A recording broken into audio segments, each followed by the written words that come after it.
साथियों नमस्कार। जैसा कि गन्ने की बुवाई का समय चल रहा है, बहुत सारे किसान साथी गन्ने की बुवाई को लेकर बड़े कंफ्यूज हैं और वो चाहते हैं कि उन्हें ऐसे कीटनाशक, फंगिसाइड और खाद के बारे में पता चले कि जो सस्ते भी हों और उनके रिजल्ट लंबे समय के हों, और खाद को किस टाइप से उन्हें सही से यूज़ करना है इसका तरीका भी उन्हें पता होना चाहिए। इसी से वो लंबे समय तक रिजल्ट ले पाएंगे। कारण क्या है कि अभी बीज को ट्रीट करने का जो ट्रेंड चल रहा है, किसानों के मन में एक जिज्ञासा है बीज को ट्रीट करने के लिए नई नई दवाओं का यूज़ करने की। तो उनके मन में ये कन्फ्यूज़न भी है कि कीटनाशक अगर हम लगा दें तो फंगिसाइड कैसे लगाएंगे, है ना। तो इन जो कन्फ्यूज़न है इनको आज मैं दूर करने जा रहा हूँ, और आप अगर ध्यान से सुनेंगे तो आपके मन के सारे कन्फ्यूज़न खत्म हो जाएंगे। साथियों, अगर आपको लगता है कि आपका बीज कहीं भी काना है, ठीक है, लाल सड़न रोग से ग्रसित है, आपका गन्ना जो है वो गिर गया है खेत में, और कहीं कहीं उसमें कोई पत्ते में या गन्ने में कहीं रोग आया हुआ है, यानी साफ सुथरा गन्ना नहीं है, ठीक है, तो आप वहाँ कोराजन 1 ml प्रति लीटर के हिसाब से पानी में डाल दो और 10 से 15 ml दवा एक टंकी के अंदर डाल के अपने बीज को पूरा ट्रीट कर लो कीटनाशक से, कोराजन से, ठीक है।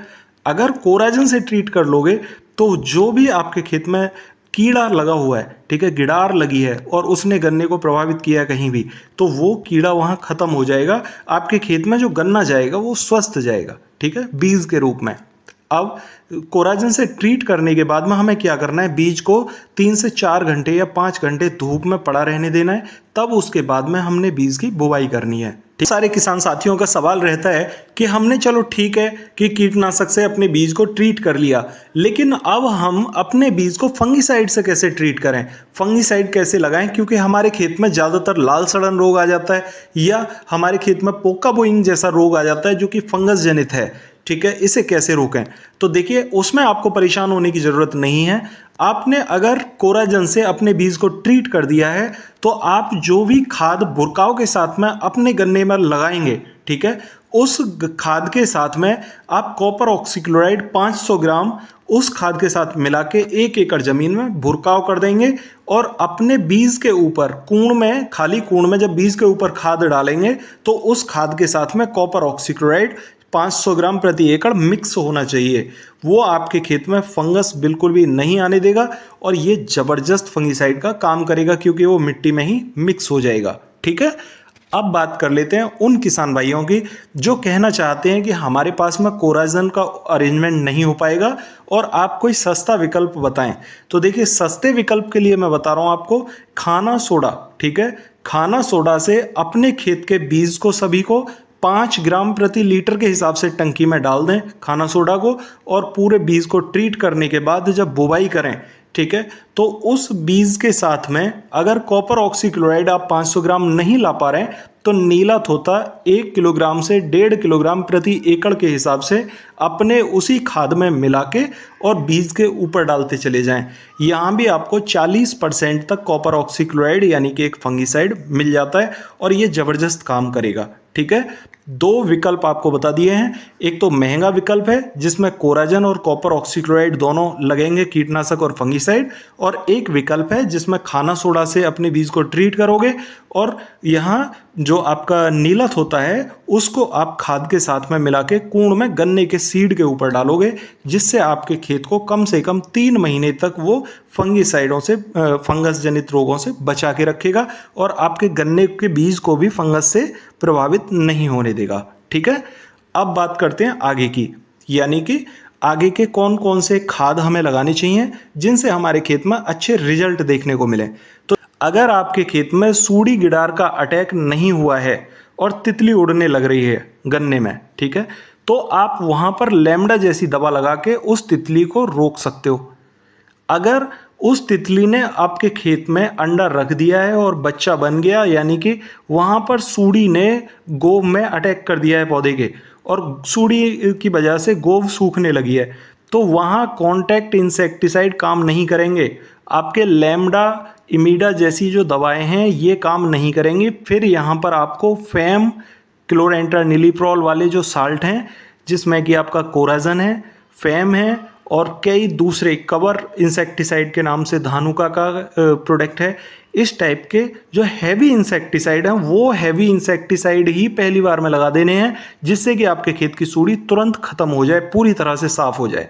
अगर आपने हल्के कीटनाशक लगाए तो फिर वो आगे तक परेशान आपको करते रहेंगे, क्योंकि गिडार खत्म नहीं होती खेत में से, और फिर वो आगे तक आपको बार बार इंसेक्टिसाइडों का यूज करने के लिए विवश करती रहती है। अब बात करते हैं फंगीसाइड की। देखिए, नीला तोता एक बहुत अच्छा फंगीसाइड है, इसमें कोई दो राय नहीं है। बहुत सारे लाखों किसानों ने इस बार यूज किया है ना। अब नीला तोता कब काम करता है? अगर आपको लग रहा है कि आपके खेत में फंगस का अटैक होने वाला है, ठीक है, या एक दो पौधे में छिटपुट कहीं फंगस दिखाई दे रही है, आप नीला तोता का यूज करो, आपके खेत से फंगस गायब हो जाएगी। यानी कि ये आने से पहले या आने के समय पर अगर लग जाएंगे सही समय पर, तो ये रोक देंगे रोग को, ठीक है। अगर आपने रोग आने के बाद में इनको ट्राई किया बार बार, ठीक है, इतने अच्छे से काम नहीं कर पाएंगे जितना कि ये पहले से रोक सकते थे। ये दीवार बन के किसी रोग को रोक सकते हैं, लेकिन रोग आने के बाद में उसको मार पाना इनके लिए संभव नहीं है। समझ रहे हो ना मेरी बात, यहां पर मैं क्या कहना चाह रहा हूं। अब अगर रोग आपके खेत में आ गया है, चाहे वो आपके खेत में लाल सड़न रोग है, चाहे वो आपके खेत में यहाँ पोका बोइंग का रोग है, अगर वो रोग आ गया है तो आपको यहाँ पर ऐसे फंगीसाइडों का यूज करना पड़ेगा जो पौधे के सिस्टम में जाकर उस पौधे को सही कर सकें, ठीक है। अब ऐसे कौन कौन से फंगीसाइड हैं जिनका उपयोग करके आप अच्छे रिजल्ट ले सकते हैं? तो देखिए, ड्यू पॉइंट कंपनी का कितना जबरदस्त यहाँ पर फंगीसाइड है जिसे मैं बताने जा रहा हूँ आपको। ये कर्जट के नाम से है। कितना बढ़िया फंगीसाइड है। इसका अगर आप यूज़ करोगे, ये सिस्टमेटिक है, थोड़ा महंगा जरूर है लेकिन ज़बरदस्त काम करता है। हाँ, इसके साथ में आप दूसरा सीजेंटा कंपनी का रिवर्स भी यूज़ कर सकते हो। ये भी एक ज़बरदस्त फंगीसाइड है और ये सिस्टमेटिक है, ठीक है। और कॉन्टैक्ट से यूज़ करना चाहते हो तो आप कॉपर का यूज़ करो, तुरंत वो काम करता है और बहुत अच्छा रिजल्ट देता है। अब हमने जाना यहाँ पर contact fungicide, contact insecticide, systematic insecticide और सिस्टमेटिक फंगीसाइड के रूप में, ठीक है। अब बात करते हैं यहाँ पर खादों की कि कौन कौन से खाद हमारे लिए अच्छे हो सकते हैं जिनका यूज़ करके हम अच्छे रिजल्ट ले सकते हैं। तो देखिए, सबसे पहले आपको वो खाद बताने जा रहा हूँ जिसका उपयोग तो हम करते हैं, लेकिन हम उस पर कभी फोकस नहीं करते कि इसका उपयोग हम सही से कैसे करें। आप गोबर की खाद को, कच्चा गोबर जो हमारे घरों में तैयार होता है, उसे लाके हम खेत में पटक देते हैं ऐसे एवं कच्चे खाद को। कच्चे गोबर को कभी भी खेत में लाकर मत डालो ऐसे। अपने ड्रम में, जैसे मैंने ड्रम बताया है जिनमें टोंटी लगी हुई है, उस ड्रम में लाकर 8 से 10 किलोग्राम गोबर डाल दो 200 लीटर के ड्रम में कम से कम, और उसमें 200 लीटर ही पानी मिक्स कर लो, ठीक है। पानी मिक्स करने के बाद उसे अच्छे से घोल लो। कच्चे गोबर को घोलने के बाद में उसमें आप कोई भी फंगीसाइड डालना चाहते हो, कोई भी कीटनाशक डालना चाहते हो, या फिर कोई भी खाद दूसरा मिलाना चाहते हो, वो मिला के अपने खेत में पानी के साथ में उसे चला दो, और आप मात्र उस 8 से 10 किलोग्राम गोबर का रिजल्ट देखना, कितना ज़बरदस्त रिजल्ट देखने को मिलेगा, ठीक है। बहुत सारे किसान भाई कहते हैं कि हमें खाद को किस रूप में लगाना चाहिए गन्ने के अंदर। तो देखिए, प्रैक्टिकल तजुर्बा बता रहा हूँ। खड़े गन्ने में खाली कूड़ में अपना जो भी ट्रॉली है उसे लगा के और खाद को खेत में सीधे खड़े गन्ने में बुरकाव करते चले जाओ और तब पानी लगाओ, या जुताई करके उसे मिट्टी में मिक्स कर लो और तब पानी लगाओ।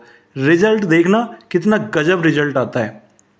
सेम वैसा ही रिजल्ट उस गोबर को घोलने के बाद में जब पानी में चलाते हैं हम, तब आता है। बहुत अच्छे रिजल्ट मिलते हैं इस टाइप से अगर गोबर की खाद लगाना चाहते हो तब, ठीक है। अगला पॉइंट बताता हूं कि ऐसे कौन कौन से बेस्ट खाद हैं जिनको हम मिक्स करके अपने खेत में अगर खाद के साथ मिला के लगाएंगे तो अच्छे रिजल्ट मिलेंगे। देखिए, ह्यूमिक एसिड 1 किलोग्राम प्रति एकड़ के हिसाब से ले लो, ठीक है, और 1200 ग्राम प्रति एकड़ के हिसाब से नीला तोता उसके साथ मिक्स कर लो, और इसमें यूरिया खाद 35 किलोग्राम मिक्स करके अपने खेत में बुरकाव कर दो और पानी लगा दो, और रिजल्ट देखना फिर कि रिजल्ट क्या आता है। ये दोनों खाद इतना जबरदस्त काम करते हैं, बहुत गजब का। बहुत सारे किसान भाई बैग पर बैग भर के लेके आते हैं मार्केट से कि इस प्रोडक्ट के अंदर इसमें बोरॉन है, इसमें मैग्नीशियम है, इसमें सल्फर है, इसमें गंधक है, इसमें ये है, इसमें वो है, सब भर के ले आते हैं माइक्रो न्यूट्रिएंट के नाम पर। आपको अपना माइक्रो न्यूट्रिएंट अपने घर तैयार करना है। कैसे तैयार करोगे? 10 किलोग्राम फेरस सल्फेट हरा कशिश ले लो परचून की दुकान से जाके, ठीक है। फेरस सल्फेट परचून वाले को नहीं बोलना है, उसे बोलना है हरा कशिश। अब 5 किलोग्राम यहां पर आपने लेना है जिंक सल्फेट उसके साथ मिक्स करने के लिए, ठीक है। उसके साथ में 2.5 किलोग्राम आप सुहागा मिक्स कर लो, जिसे बोरॉन के नाम से हम जानते हैं, और 450 और 500 रुपये किलो खरीद के लाते हैं अपने खेत में लगाने के लिए। सुहागा ले लो 2.5 किलो, मात्र 100 रुपये किलो मिल जाता है मार्केट में, ठीक है। उसके आगे आपको यहां पर गंधक लेना है 3 किलोग्राम से 5 किलोग्राम प्रति एकड़ के हिसाब से, और उसके साथ में मिक्स कर लेना है पूरा, और अच्छे से मिक्स करने के बाद में अपने खेत में यूज करना है। ये सबसे अच्छे माइक्रो न्यूट्रिएंट हैं, आप इन्हें लगा के इनके रिजल्ट देखना। और इसे और मजबूत बनाना हो तो 1 किलोग्राम इसमें ह्यूमिक एसिड और मिला लेना और फिर देखना इसके रिजल्ट, ठीक है। ये बहुत अच्छा माइक्रो न्यूट्रिएंट है। अब बात करता हूं यहां पर कि उन खादों की जिनको लगाने के बाद में हमें वाकई में ही बहुत कमाल के रिजल्ट मिलेंगे स्प्रे के माध्यम से यूज करने पर। कौन से खाद हैं? आप यूरिया खाद 500 से 600 ग्राम ले लीजिए और उसको पानी के साथ में घोल लीजिए। घोलने के बाद में आप उसमें 500 ग्राम ह्यूमिक एसिड मिक्स करके घोल लो, ठीक है। घोलने के बाद आप अपने खेत में 8 दिन के अंतराल पर गन्ने में या गेहूं में, चना में, मटर में, जो भी फसल आपकी है उसके अंदर एक स्प्रे करके देखो और फिर रिजल्ट देखना, ठीक है। गन्ने में 7 दिन के अंतराल पर 2 से 3 स्प्रे दे दो इसकी, और फिर गजब के रिजल्ट ना मिले तो तब कहना, ठीक है। अब बहुत सारे किसान भाई कहते हैं कि हमारे खेत में ऐसे रोग आ जाते हैं कि फंगस लगी होती है, उस समय पर हम कौन से प्रोडक्ट का यूज करें। लगभग 250 ग्राम कॉपर ऑक्सीक्लोराइड ले लो, उसके साथ में 500 ग्राम ह्यूमिक एसिड मिक्स कर लो, यूरिया 500 ग्राम मिक्स कर लो, और तीनों को कॉम्बिनेशन में मिक्स करने के बाद एक स्प्रे दे दो। आपके खेत में कभी भी फंगस जनित अगर रोग है तो वो रोग रुक जाएगा तुरंत, और इसका फुटाव तुरंत शुरू हो जाएगा, आपके खेत में बढ़वार शुरू हो जाएगी। ये बहुत ज़बरदस्त फॉर्मुलेशन है। बहुत सारे किसान भाई एनपीके लेकर आते हैं, एनपीके 19 19 19 12 32 16 या जो भी XYZ, ठीक है। अपना एनपीके तैयार कर सकते हो बड़े आसानी से। कैसे? 600 ग्राम यूरिया लो, 800 ग्राम डीएपी, और उसके साथ में 400 ग्राम म्यूरेट ऑफ पोटास, ठीक है। एमओपी वाला पोटास भी मिक्स कर लो 400 ग्राम एकड़ के हिसाब से। इन तीनों खादों को मिक्स करो एक जगह और प्रति एकड़ के हिसाब से इनको स्प्रे के माध्यम से दे दो। देखो फिर इनके रिजल्ट कितने अच्छे आते हैं। अब बात करते हैं घोल बनाकर चलाने वाले खादों की, ठीक है, कि घोल बनाकर किन खादों को कैसे चलाया जाए। अब यही जो मैंने एनपीके वाला खाद बताया है, इसी की क्वांटिटी 10 गुनी कर दो, यानी कि 600 ग्राम का 10 गुना 6 किलोग्राम, ठीक है। 6 kilogram urea, 8 kilogram something DAP, और 400 ग्राम का 4 किलो समथिंग पोटास, ठीक है। इनको पानी के साथ में घोल बना लो और पानी के साथ ही उसी टोटी के जरिए से चला दो खेत में। आपको सेम एनपीके वाले रिजल्ट मिलेंगे और तगड़े रिजल्ट मिलेंगे। ये आपके हाथ से बने हुए खाद होंगे, ठीक है। अब बात करता हूं कि घोल हम ह्यूमिक एसिड प्लस नीला तोता का कितनी मात्रा में बनाएं। ह्यूमिक एसिड आपको मात्र 500 ग्राम लेना होगा, और नीला तोता आपको मात्र 600 ग्राम का घोल बनाना है 1 एकड़ जमीन के लिए, और यूरिया खाद इसके अंदर 6 किलोग्राम प्रति एकड़ के हिसाब से डालना है, सिर्फ घोल बना के चलाने के लिए, ठीक है, गन्ने की फसल में। अब दूसरा खाद बताता हूं कि जो सबसे महत्वपूर्ण हो सकता है और होगा आपके लिए अगर आप उसे यूज करेंगे। माइक्रो न्यूट्रिएंट जो आपने 25 किलोग्राम बनाए थे, इन 25 किलोग्राम के माइक्रो न्यूट्रिएंट को 4 भाग में बांट लो। 6-6 किलोग्राम प्रति एकड़ के हिसाब से आप इन्हें 4 पानी पर हर महीने के अंतराल पर चला सकते हो, और आप इसके रिजल्ट देखना कि कितने गजब के रिजल्ट आपको देखने को मिलेंगे, ठीक है। साथियों, ये थी वो जानकारी जो कि आपको खाद के सेक्टर में अच्छी इंफॉर्मेशन प्रदान करेगी, और आप इसके माध्यम से अच्छे रिजल्ट ले पाओगे और थोड़ी कम लागत में ले पाओगे। अगर आप इस टाइप से अपने खेतों का ट्रीटमेंट करोगे आपको अच्छे रिजल्ट मिलेंगे। और फिर भी अगर आपकी कोई क्वेरी हो तो कमेंट में पूछना। और साथियों, अगर चैनल पर नए आए हैं तो चैनल को सब्सक्राइब ज़रूर कर लें, ताकि इसी टाइप की मुख्य वीडियोज़ मैं आपको देता रहूँ। मिलते हैं फिर अगली वीडियो में, तब तक के लिए नमस्कार किसान साथियों।